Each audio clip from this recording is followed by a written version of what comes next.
Welcome to e-learning platform by ENTC Department of Dr. Bapuji Sawanke Institute of Engineering and Technology, Kolhapur. Last PEC लेक्चरमध्ये आपण amplitude modulation हा जो topic आहे किंवा ती जी कन्सेप्ट आहे ती कन्सेप्ट स्टडी केली आपण. आता ॲम्प्लिट्यूड मॉड्युलेशन नंतर मॉड्युलेशन टेक्निक्समध्ये सेकंड टाईप जो आहे किंवा सेकंड कन्सेप्ट आपण म्हणतो ती फ्रिक्वेन्सी मॉड्युलेशन. तर या लेक्चरमध्ये आपण फ्रिक्वेन्सी मॉड्युलेशन कन्सेप्ट क्लिअर करून घेणार आहे.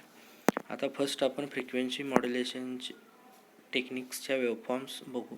ह्याच्यामध्ये फर्स्ट आहे ती मेसेज सिग्नल म्हणजे ओरिजिनल मेसेज सिग्नल, सेकंड आहे ती कॅरियर सिग्नल आणि थर्ड आहे ती मॉड्युलेटेड सिग्नल.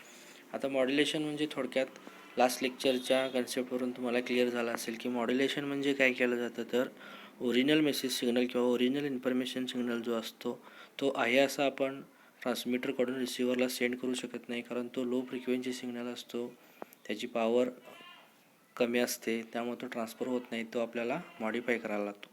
मग तो मॉडिफाय कसा केला जातो तर त्याच्यासाठी एक हाय फ्रिक्वेन्सी दुसरा सिग्नल ॲज ए कॅरियर म्हणून घेतला जातो आणि त्या कॅरियरबरोबर तो मॉडिफाय करून आपण तो पाठवला जातो. याच्यामध्ये सिग्नलचे ॲम्प्लिट्यूड, फ्रिक्वेन्सी, फेज मग चेंज केलं जातं आणि ते कॅरियरबरोबर पाठवलं जातं. ह्या टेक्निकला आपण काय म्हणतो आहे मॉड्युलेशन. आता तेच टेक्निक फ्रिक्वेन्सी मॉड्युलेशनमध्ये यूज केले. तर फ्रिक्वेन्सी मॉड्युलेशन टेक्निक स्टडी करायच्या अगोदर आपण जरा ॲम्प्लिट्यूड मॉड्युलेशनचं रिव्हिजन करू. ॲम्प्लिट्यूड मॉड्युलेशनमध्ये काय केलं जातं तर एक low frequency message signal original information signal घेतला जातो. त्याच्यानंतर तो सुपरइम्पोज करण्यासाठी हाय फ्रिक्वेन्सी कॅरियर सिग्नल घेतला जातो आणि त्याच्यामध्ये कॅरियरची ॲम्प्लिट्यूड ही मेसेज सिग्नलप्रमाणे किंवा इन्फॉर्मेशन सिग्नलप्रमाणे त्याची ॲम्प्लिट्यूड चेंज केली जाते. त्याच्यामध्ये फ्रिक्वेन्सी आणि फेज त्याचं कॉन्स्टंट ठेवलं जातं, म्हणून त्याला आपण त्या ठिकाणी ॲम्प्लिट्यूड मॉड्युलेशन म्हणतो. म्हणजे इथं कन्सेप्ट क्लिअर करून घ्या. ॲम्प्लिट्यूड मॉड्युलेशन का म्हटलं तर याच्यामध्ये मेसेज सिग्नल किंवा इन्फॉर्मेशन सिग्नलच्या ॲम्प्लिट्यूडप्रमाणे कॅरियरची ॲम्प्लिट्यूड चेंज केलेली असते, म्हणून त्याला ॲम्प्लिट्यूड मॉड्युलेशन म्हणतो आहे. फ्रिक्वेन्सी फेज ह्याच्यामध्ये कॉन्स्टंट ठेवलेली असते. त्याच्यामध्ये आपण त्या वेवफॉर्म बघितलेल्या, त्याच्यामध्ये फर्स्ट मेसेज सिग्नल दिसत होता, सेकंड कॅरियर सिग्नल दिसत होता आणि थर्ड मॉड्युलेटेड सिग्नल दिसत होता. आता ती जी कन्सेप्ट आहे ती सेम कन्सेप्ट ह्याच्यामध्ये फ्रिक्वेन्सी मॉड्युलेशनमध्ये यूज केलेली आहे. फक्त फ्रिक्वेन्सी मॉड्युलेशनमध्ये काय केलं आहे तर सिग्नलची फ्रिक्वेन्सी मॉडिफाय केलेली असते. आता ती कशी मॉडिफाय करतात, कोणती फ्रिक्वेन्सी मॉडिफाय केली आहे ती आपण आता स्टडी करू. आता जी आपल्याला वेवफॉर्म दिसते त्याच्यामध्ये 3 वेवफॉर्म्स आहेत. फर्स्ट वेवफॉर्म आहे ती फ्रिक्वेन्सी मॉड्युलेशनची मेसेज सिग्नलची, म्हणजे जो ओरिजिनल मेसेज असेल म्हणजे व्हॉईस मेसेज असेल, पिक्चर असेल, इमेज असतील किंवा टेक्स्ट मेसेज असेल, त्याची आपण साईन वेव्ह तयार करतो किंवा इलेक्ट्रिकल सिग्नल कन्वर्ट करतो. तर ते इलेक्ट्रिकल सिग्नल रिप्रेझेंटेशन आपण ॲज ए मेसेज सिग्नल किंवा ॲज ए इन्फॉर्मेशन सिग्नलमधून म्हणून आपण फर्स्ट वेवफॉर्ममध्ये बघतो. त्याच्यामध्ये एक्स ॲक्सिसला इथे टाईम आणि वाय ॲक्सिसला असेल ती ॲम्प्लिट्यूड. एक्स ॲक्सिसला टाईम म्हणजे फ्रिक्वेन्सी. आता ह्याच्यामध्ये ह्याचा टाईम 1 सायकलचा जो आहे तो आपल्याला जास्त दिसतो, लार्ज दिसतो, त्यामुळे टाईम जास्त आहे, त्यामुळे त्याची फ्रिक्वेन्सी काय असेल लो असेल. आता सेकंड सिग्नल आपल्याला जो दिसतो याच्यामध्ये तो कॅरियर सिग्नल आहे, म्हणजे मॉड्युलेशनसाठी यूज केला जाणारा कॅरियर सिग्नल आहे. आता हा कॅरियर सिग्नल कसा आहे तर त्याची साईन वेव्हच आहे, फक्त साईन वेव्हमध्ये एका सायकलचा टाईम जो आहे तो टाईम आपल्याला लो दिसतो किंवा कमी दिसतो. तर टाईम जो कमी असेल तर त्याची फ्रिक्वेन्सी जास्त असते, कारण टाईम आणि फ्रिक्वेन्सी हे एकमेकाला रेसिप्रोकल आहेत. म्हणजे app is equal to 1/t असेल किंवा T is equal to 1/f असेल. टाईम कमी तर फ्रिक्वेन्सी जास्त आणि टाईम जास्त तर फ्रिक्वेन्सी कमी. म्हणजे पहिल्या सायकलमध्ये टाईम जास्त, पहिल्या साईन वेव्हमध्ये टाईम जास्त त्यामुळे त्याची फ्रिक्वेन्सी कमी, आणि कॅरियरमध्ये 1 सायकलचा टाईम पिरियड हा कमी आहे त्यामुळे त्याची फ्रिक्वेन्सी जास्त असेल. म्हणजे याच्यावरून आपल्याला क्लिअर झालं की कॅरियर सिग्नल हा हाय फ्रिक्वेन्सी सिग्नल आहे आणि मेसेज सिग्नल हा लो फ्रिक्वेन्सी सिग्नल. आता मॉड्युलेशन कसं केलं जातं तर ॲम्प्लिट्यूड मॉड्युलेशनमध्ये काय केलेलं असतं तर ॲम्प्लिट्यूड मॉड्युलेशनमध्ये कॅरियरची ॲम्प्लिट्यूड ही मेसेज सिग्नलच्या ॲम्प्लिट्यूडप्रमाणे चेंज केलेली असते. आता ह्या ठिकाणी फ्रिक्वेन्सी मॉड्युलेशनमध्ये काय करायचं आहे तर कॅरियरची फ्रिक्वेन्सी चेंज करायची आहे आपल्याला मॉड्युलेटिंगच्या ॲम्प्लिट्यूडप्रमाणे. इथे कॅरियरची ॲम्प्लिट्यूड सेम ठेवली जाते, फेज सेम ठेवली जाते, कॅरियरची फ्रिक्वेन्सी चेंज केली जाते. ॲम्प्लिट्यूड मॉड्युलेशनमध्ये कॅरियरची ॲम्प्लिट्यूड चेंज केली जाते आणि फ्रिक्वेन्सी मॉड्युलेशनमध्ये कॅरियरची फ्रिक्वेन्सी चेंज केलेली असते मेसेज सिग्नलच्या ॲम्प्लिट्यूडप्रमाणे किंवा इन्फॉर्मेशन सिग्नलच्या ॲम्प्लिट्यूडप्रमाणे. आता तेच आपल्याला थर्ड वेवफॉर्ममध्ये दिसते बघा. आता थर्ड वेवफॉर्ममध्ये फर्स्ट ऑब्झर्व करा, फर्स्ट साईन वेव्ह जी असेल त्याची सायकल लक्षात घ्या. त्याच पिरियडला कॅरियर सिग्नलच्या सायकल्स लक्षात घ्या. पहिल्या वेव्हच्या पहिल्या हाफमध्ये काय झालं आहे तर त्याची ॲम्प्लिट्यूड, फर्स्ट मेसेज सिग्नलची ॲम्प्लिट्यूड ही जास्त आहे, पॉझिटिव्ह आहे. त्यामुळे कॅरियरची ॲम्प्लिट्यूड ही, कॅरियरची फ्रिक्वेन्सी हाय झाली, म्हणजे त्याचा टाईम पिरियड कमी आहे, त्यामुळे ते फ्रिक्वेन्सी हाय असेल. आता सेकंड बघा हाफमध्ये मेसेज सिग्नलचा लोब जो आहे तो निगेटिव्ह आहे, म्हणजे एक्स ॲक्सिसच्या खाली निगेटिव्ह आहे. त्यामुळे निगेटिव्ह म्हणजे त्याची ॲम्प्लिट्यूड कमी झाली. ॲम्प्लिट्यूड कमी झाल्यामुळे कॅरियर सिग्नलची फ्रिक्वेन्सी पण कमी झाली. फ्रिक्वेन्सी कमी झाली म्हणजे त्याचा टाईम स्लॉट वाढला. म्हणजे सेकंड साईन वेव्हच्या साईडमध्ये आपल्याला कॅरियरच्या टाईम वाढला, त्यामुळे फ्रिक्वेन्सी कमी झाली. म्हणजे परत नेक्स्ट सायकलमध्ये बघा, नेक्स्ट सायकल जिथं स्टार्ट होते साईन वेव्ह पहिल्या मेसेज सिग्नलची, तिथं त्याची ॲम्प्लिट्यूड इन्क्रीज होत गेली, पॉझिटिव्ह होत गेली. त्यावेळी थर्ड वेव्हफॉर्ममध्ये बघा, त्याच्यामध्ये कॅरियरची ॲम्प्लिट्यूड ही, कॅरियरची फ्रिक्वेन्सी हाय होत गेली, म्हणजे टाईम पिरियड कमी झाला, त्यामुळे फ्रिक्वेन्सी त्याची हाय झाली.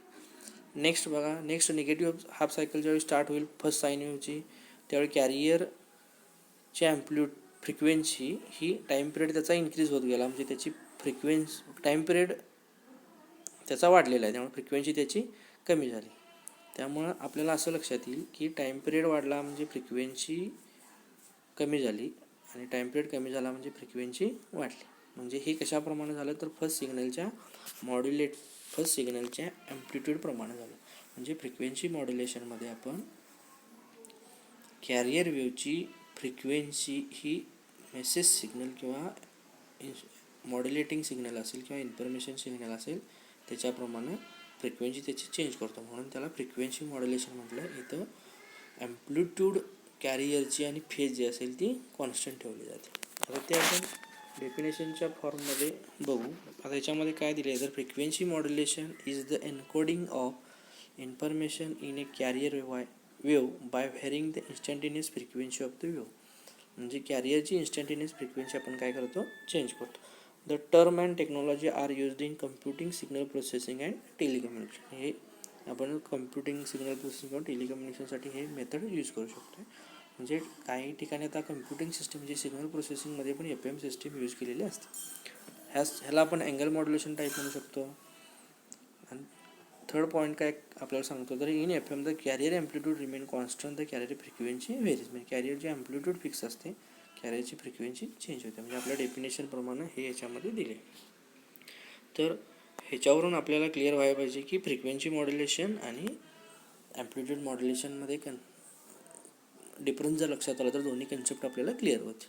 म्हणजे आपण काय समराईज करू शकतो थोडक्यात की ॲम्प्लिट्यूड मॉड्युलेशनमध्ये कॅरियर वेव्हची ॲम्प्लिट्यूड ही मॉड्युलेटिंग म्हणजेच मेसेज सिग्नल किंवा इन्फॉर्मेशन सिग्नलच्या ॲम्प्लिट्यूडप्रमाणे चेंज होते. कॅरियरची ॲम्प्लिट्यूड तिथं फेज आणि फ्रिक्वेन्सी कॉन्स्टंट असते. आणि फ्रिक्वेन्सी मॉड्युलेशनमध्ये कॅरियर वेव्हची फ्रिक्वेन्सी चेंज होते मॉड्युलेटिंग सिग्नलच्या, मेसेज सिग्नलच्या किंवा इन्फॉर्मेशन सिग्नलच्या ॲम्प्लिट्यूडप्रमाणे.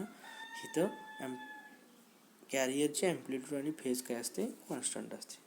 म्हणजे तिथे ॲम्प्लिट्यूड मॉड्युलेशनमध्ये ॲम्प्लिट्यूड मॉडिफाय केली जाते, फ्रिक्वेन्सी मॉड्युलेशनमध्ये कॅरियरची फ्रिक्वेन्सी मॉडिफाय केली जाते. हे आपण लक्षात ठेवू शकतो. ह्याच्यावरून आपल्याला दोन्हीमधला डिफरन्स लक्षात येतो. आता फ्रिक्वेन्सी मॉड्युलेशन टेक्निक जे आहे कशामध्ये यूज केलेलं असतं तर frequency modulation can be used for the broadcasting of FM radio. FM रेडिओसाठी यूज केला म्हणजे आपले आता FM स्टेशन जे असतील रेडिओची, त्या FM स्टेशनमध्ये FM म्हणजेच त्याचा फुल फॉर्म जे आहे फ्रिक्वेन्सी मॉड्युलेशन आणि AM म्हणजे ॲम्प्लिट्यूड मॉड्युलेशन. तर FM रेडिओ स्टेशन जे असतील त्या ठिकाणी फ्रिक्वेन्सी मॉड्युलेशन टेक्निक यूज केलेलं असेल. आता ह्याचा ॲडव्हान्टेज मेन काय आहे फ्रिक्वेन्सी मॉड्युलेशनचा तर सिग्नल टू नॉईज रेशिओचा लार्ज असतो. म्हणजे सिग्नलमध्ये नॉईज जो असेल तो नॉईज कमी प्रमाणात, कमी पर्सेंटेजमध्ये ह्याच्यामध्ये असतो. आता ह्याचं नेक्स्ट ॲप्लिकेशन्स काय तर telemetry, radar and seismic prospecting, EEG monitoring of newborns etcetera also use the techniques of frequency modulation. म्हणजे telemetry, radar, seismic prospecting, EEG monitoring आणि मेडिकल फील्डमध्ये मेडिकल इन्स्ट्रुमेंट जे असतील, मेडिकल इलेक्ट्रॉनिक जे असेल त्याच्यामध्ये FM टेक्निक पण यूज करतात. It is also used in music synthesis, video transmission आणि also for magnetic tape recording system. म्हणजे टेप रेकॉर्ड सिस्टम जे असते त्याच्यामध्ये पण फ्रिक्वेन्सी मॉड्युलेशन टेक्निक यूज करतात. फ्रिक्वेन्सी मॉड्युलेशन टेक्निक्समध्ये सिग्नल टू नॉईज रेशो हा कमी असतो, त्यामुळे लार्ज असतो. म्हणजे त्याच्यामध्ये आपण सिग्नलमध्ये नॉईज जे इंट्रोड्यूस झालेला असतो तो कमी इंट्रोड्यूस होतो. त्यामुळे फ्रिक्वेन्सी मॉड्युलेशन टेक्निक्स आपण नंबर ऑफ मॅक्झिमम ॲप्लिकेशनसाठी यूज करतो. नेक्स्ट आपण ॲम्प्लिट्यूड मॉड्युलेशन आणि फ्रिक्वेन्सी मॉड्युलेशनमध्ये ॲक्च्युली डिफरन्स काय येतो क्लिअर करून घेऊ. म्हणजे आपल्याला लक्षात येईल की ॲक्च्युली दोन्हीमधले कन्सेप्ट क्लिअर होते. आता हा डिफरन्स स्टडी करताना आपण पॅरामीटर घेऊ.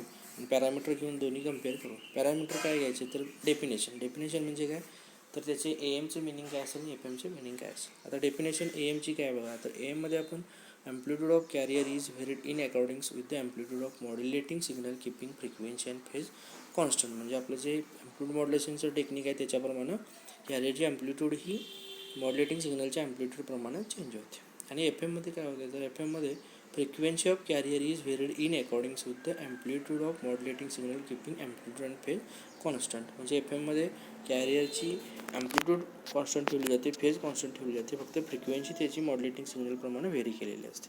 म्हणजे ह्याच्यावरून दोन्ही डेफिनेशनमधून आपल्याला त्याचं कम्पॅरिझन लक्षात येईल. सेकंड पॅरामीटर आपला काय कॉन्स्टंट पॅरामीटर काय असू शकतो तर एममध्ये फ्रिक्वेन्सी आणि फेज कॉन्स्टंट ठेवली जाते आणि एफ एममध्ये ॲम्प्लिट्यूड आणि फेज कॉन्स्टंट ठेवली जाते कॅरियरची. थर्ड आहे ते मॉड्युलेटेड सिग्नल. मॉड्युलेशन झाल्यानंतर एममध्ये दिसणारा सिग्नल आणि एफ एममध्ये दिसणारा सिग्नल आपल्याला त्या ठिकाणी इंडिकेट होतो. आता कसा इंडिकेट होतो बघा तर एममध्ये जो सिग्नल आहे त्याच्यामध्ये फर्स्ट स्लॉटमध्ये ॲम्प्लिट्यूड इन्क्रीज झाली, नेक्स्ट ॲम्प्लिट्यूड कमी झाली, नेक्स्ट ॲम्प्लिट्यूड कॅरियरची इन्क्रीज झाली. म्हणजे इथे ॲम्प्लिट्यूड मॉड्युलेटिंगच्या ॲम्प्लिट्यूडप्रमाणे कॅरियरची चेंज झालेली आपल्याला दिसते. आणि एफ एममध्ये काय दिसते तर एफ एममध्ये फर्स्ट स्लॉटमध्ये टाईम स्लॉट कमी झाला त्यामुळे फ्रिक्वेन्सी वाढली, नंतर टाईम स्लॉट वाढला त्यामुळे फ्रिक्वेन्सी कमी झाली, परत टाईम स्लॉट कमी झाला म्हणजे फ्रिक्वेन्सी वाढली, परत टाईम स्लॉट वाढला म्हणजे फ्रिक्वेन्सी कमी झाली. म्हणजे इथे कॅरियरच्या फ्रिक्वेन्सीवरती मॉड्युलेटिंगच्या ॲम्प्लिट्यूडप्रमाणे चेंज झाला हे आपल्याला क्लिअर होते. आता मॉड्युलेशन हे थर्ड पॉईंटमध्ये झालं. फोर्थ पॉईंट काय पॅरामीटरचं मॉड्युलेशन इंडेक्स. मॉड्युलेशन किती पर्सेंटेजमध्ये झालं हे आपल्याला कॅल्क्युलेशन करण्यासाठी मॉड्युलेशन इंडेक्स असतो. तर मॉड्युलेशन इंडेक्स ए एमसाठी काय तर M is equal to E M upon E C. E M म्हणजे ॲम्प्लिट्यूड ऑफ मॉड्युलेटिंग सिग्नल आणि E C means amplitude of carrier signal. आणि एफ एमचा मॉड्युलेशन इंडेक्स स्मॉल एम जो आहे तो del upon F M. Del means काय deviation, किती frequency change होते त्याला आपण डेल म्हणतो. आणि एफ एम म्हणजे त्याची मॉड्युलेटिंग फ्रिक्वेन्सी सिग्नल्स, तर त्याच्यावर आपण एम काढू शकतो. एममध्ये नंबर ऑफ साईड बँड असतात ते 2 असतात आणि फ्रिक्वेन्सी मॉड्युलेशनमध्ये नंबर ऑफ साईड बँड असतात ते इनफायनाईट असू शकतात किंवा डिपेंड्स अपॉन एम एफ असते. बँडविड्थ जी असते ती ए एमसाठी 2 एफ एम असते आणि ए एमसाठी 2 एफ एम आणि एफ एमसाठी असते ती 2 into del plus F max असते. आता ॲप्लिकेशन कम्पेअर करायचे असतील तर आपल्याला ए एम कुठं वापरू शकतो आपण एम डब्ल्यू आणि S W band broadcasting video transmission in T V. M W means medium wave short wave band ब्रॉडकास्टिंगसाठी, व्हिडिओ ट्रान्समिशन इन टी व्हीसाठी वापरू शकतो. आणि एफ एम जे आहे ते आपण ब्रॉडकास्टिंग एफ एम ॲडिओ आणि ट्रान्समिशन इन टी व्ही म्हणजे ॲडिओ ट्रान्समिशनसाठी एफ एम मॅक्झिमम यूज करतो आणि व्हिडिओ ट्रान्समिशनसाठी आपण ए एम टेक्निक्स यूज करू शकतो. या टाईपमध्ये आपण ॲम्प्लिट्यूड आणि फ्रिक्वेन्सी मॉड्युलेशनचं कम्पॅरिझन आपण करू शकतो. म्हणजे ह्या टॉपिक्समधून आपल्याला काय क्लिअर करून घ्यायचं आहे तर ॲक्च्युली फ्रिक्वेन्सी मॉड्युलेशन म्हणजे काय हे कन्सेप्ट क्लिअर व्हायला पाहिजे. आणि ॲम्प्लिट्यूड मॉड्युलेशन आणि फ्रिक्वेन्सी मॉड्युलेशनमध्ये ॲक्च्युली डिफरन्स काय म्हणजे दोन्ही टेक्निक्स कम्पेअर केली तर आपण दोन्ही टेक्निक्समध्ये काय मेथड यूज केली ते आपल्याला क्लिअर होईल आणि फ्रिक्वेन्सी मॉड्युलेशन ॲप्लिकेशन्स काय आहेत तर हे आपण ह्या टॉपिकमध्ये क्लिअर करून घेतलेलं आहे. ह्याच्या पुढचे जे टॉपिक्स असतील ते नेक्स्ट लेक्चरमध्ये आपल्याला कवर होतील. Okay, thank you.